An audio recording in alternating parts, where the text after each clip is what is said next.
क्यों अंकल, तुम पनवाल highway murder case की इन्वेस्टिगेशन में मौर्या सर की मदद कर रहे हो ना? Yes sir. तो क्या प्रोग्रेस है केस की? सर ज्यादा लीड्स तो नहीं मिले हैं, बस वही हवेली के लोग हैं। सर ने उनके हेयर सैंपल को डीएनए मैचिंग के लिए दिया है। क्यों, आज फिर सुबह सुबह क्रिकेट पे चर्चा शुरू हो गई? नहीं सर, क्रिकेट पे नहीं, क्राइम पे ही चर्चा हो रही है। आपके पनवाल मर्डर केस के बारे में ही बात कर रहे थे। बड़ा अजीब केस है। अपने पूरे करियर में मैंने ऐसा केस नहीं देखा। मारने का तरीका ऐसा है कि डॉक्टर को भी समझ नहीं आ रहा। तो क्या अब तक कोई प्रोग्रेस नहीं हुई सर?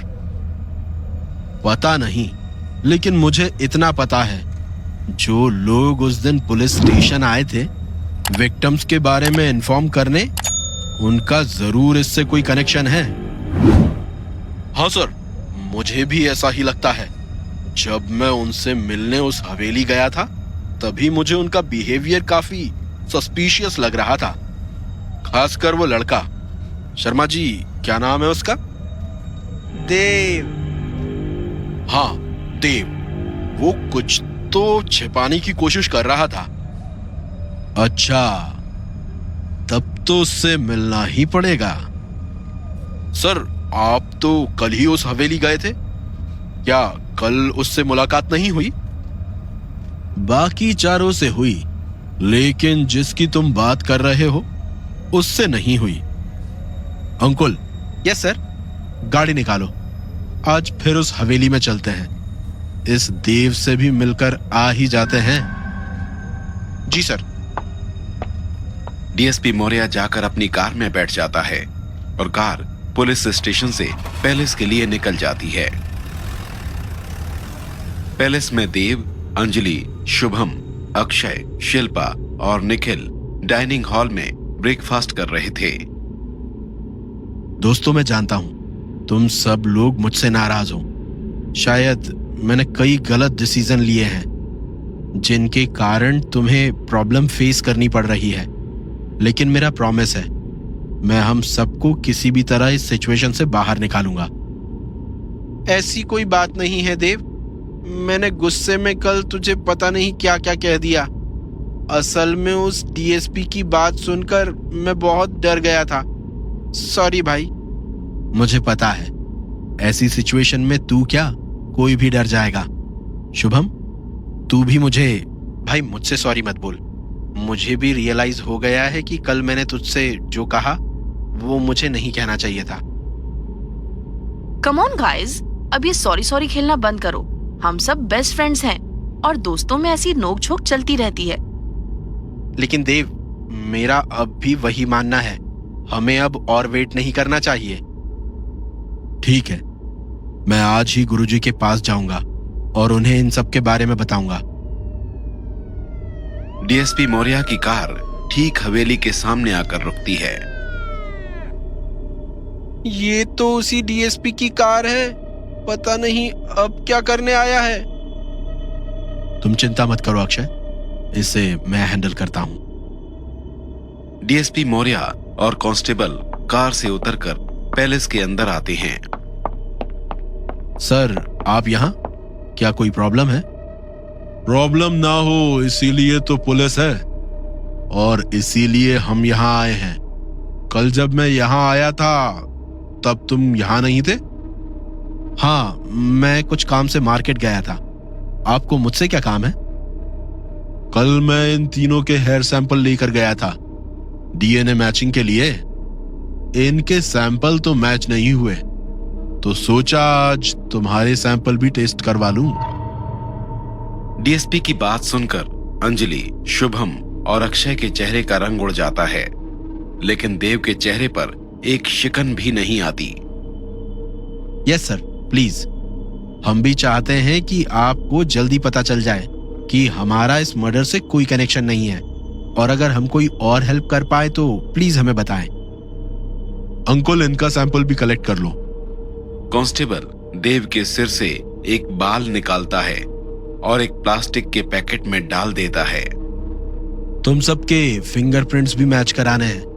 सबको मेरे साथ फॉरेंसिक लैब चलना होगा। ठीक है सर। हम शाम को आकर अपने फिंगरप्रिंट्स भी दे देंगे। नहीं, हमारे पास इतना टाइम नहीं है। तुम सबको अभी हमारे साथ चलना होगा। सर, बात समझने की कोशिश करें। हमारे दोस्त की तबीयत खराब है, हम अभी आपके साथ नहीं चल सकते। उसे रेस्ट करना है। तुम लोगों ने क्या सब कुछ मजाक समझ रखा है? कल भी बोल रहे थे तबीयत खराब है, बर्थडे है। हम सब तुम लोगों से पोलाइट बिहेव क्या कर रहे हैं? इसका मतलब ये नहीं कि तुम लोग हमें लाइटली लो। सॉरी सर, कल हमारे दोस्त का बर्थडे था, इसीलिए हमने उससे झूठ कहा था। उसे नहीं पता था कि हम मार्केट गए हुए थे, लेकिन आज सच में उसकी तबीयत ठीक नहीं है। ये देखिए उसकी रिपोर्ट्स। कल रात ये कई घंटों तक हॉस्पिटल में एडमिट था। ठीक है, लेकिन शाम तक तुम सब अपने फिंगरप्रिंट्स देकर आ जाना। चलो अंकुल, स्टेशन चलते हैं। डीएसपी और कांस्टेबल पैलेस से बाहर निकलकर अपनी कार में बैठ जाते हैं और फिर वहां से निकल जाते हैं। सर, आपने उनसे झूठ क्यों कहा कि डीएनए टेस्ट की रिपोर्ट आ गई है? कल रात ही तो आपने सैंपल सबमिट किए हैं। मैं बस ये देख रहा था कि जब उन्हें पता चलेगा कि डेड बॉडी पर मिला बाल उन तीनों से मैच नहीं करता और बस उसी एक लड़के का सैंपल मैच करना बचा है, तो वो कैसे रिएक्ट करते हैं। लेकिन सर, उस लड़के ने तो कुछ भी रिएक्ट नहीं किया। हाँ, मुझे भी ये देखकर काफी हैरानी हुई। ऐसी सिचुएशन में तो कोई भी नॉर्मल इंसान घबरा जाता, भले ही उसका इन सबसे कोई लेना देना ना हो। इंस्पेक्टर की बात तो सही थी, ये लड़का बहुत शातिर है। लेकिन जब मैंने उससे सैंपल देने को कहा, तब उसके दोस्तों का चेहरा पीला पड़ गया था। उनकी घबराहट साफ साफ दिखाई दे रही थी। तो क्या आपको लगता है उन्होंने ही इन पांचों का मर्डर किया है? नहीं, मुझे तो नहीं लगा ये लोग मर्डर कर सकते हैं, वो भी इतनी बुरी तरह। लेकिन इन्हें जरूर कुछ पता है जो ये हमसे छिपा रहे हैं। चलो वापस स्टेशन चलते हैं। Yes sir. और तुम्हें याद है ना आज रात हमें क्या करना है? यस सर, मैं रेडी रहूंगा। डीएसपी के जाने के बाद पैलेस में सब चुपचाप बैठे एक दूसरे को देख रहे थे। अब हम क्या करेंगे? हेयर सैंपल तो मैच नहीं हुआ, लेकिन फिंगरप्रिंट तो जरूर मैच होंगे। हाँ, और अगर हमारे फिंगरप्रिंट्स मैच हो गए तो पूरा शक हम पर ही जाएगा। फिर क्या हमें जेल जाना पड़ेगा? गाइस डोंट वरी, मैंने कहा ना, हम में से किसी को कुछ नहीं होगा। लेकिन देव। अंजलि, मैंने कहा ना, जस्ट ट्रस्ट मी।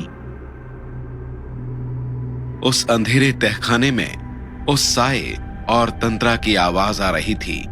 तहखाने में इतना अंधेरा था कि कुछ भी दिखाई नहीं दे रहा था। तुमने जैसा कहा था, मैं उस हवेली में गई थी। देवराज, मेरा मतलब कि देव के दोस्त अक्षय को इतनी बुरी तरह डराया कि अब वो लोग हड़बड़ी में कोई ना कोई गलती जरूर करेंगे। हमें उनकी गलती का ही इंतजार करना है। जैसे ही हमें मौका मिलेगा, बारी बारी उन सबको खत्म कर देंगे। क्या तुमने अंजलि को देखा? नहीं, मैं उसे नहीं देख पाई। और वो अफसर जो कुछ दिनों से हवेली आ रहा है, मैंने तुम्हें उस पर भी नजर रखने को कहा था। हाँ, मैं उससे मिली थी जंगल में। उसे लगता है जो भी हो रहा है वो किसी आदमी का काम है। वो जितना बहादुर है उतना ही बेवकूफ भी है। मुझे नहीं लगता कि वो हमारे किसी काम का है। बताओ अब मुझे क्या करना है?